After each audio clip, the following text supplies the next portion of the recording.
Всеки бизнеса предаде, на почивка се отдаде. Дансинга бе в нашето купе.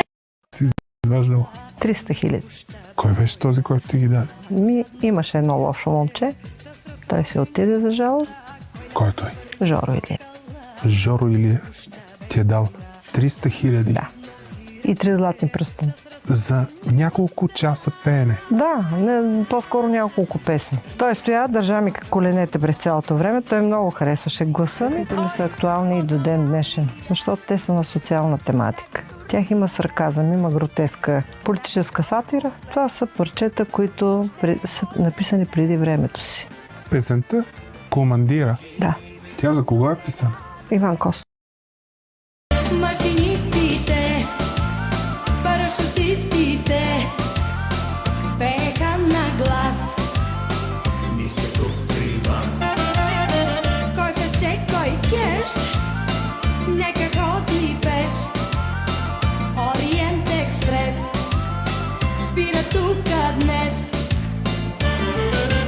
Всеки бизнеса предаде, на почивка се отдаде. Дансинга бе в нашето купе.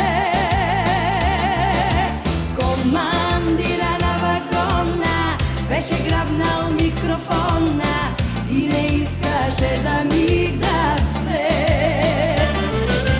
Всеки бизнеса предаде, на почивка се отдаде.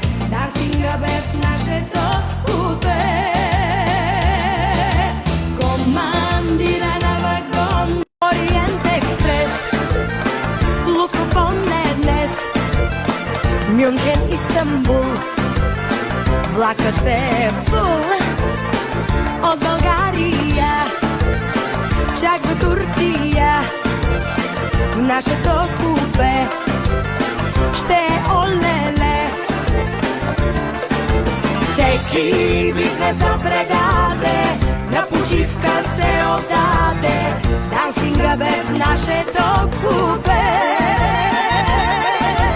Командира на вагона беше грабнал микрофона и не искаше за миг да спре. Всеки бизнеса предаде, на почивка се отдаде. Дансинга бе в нашето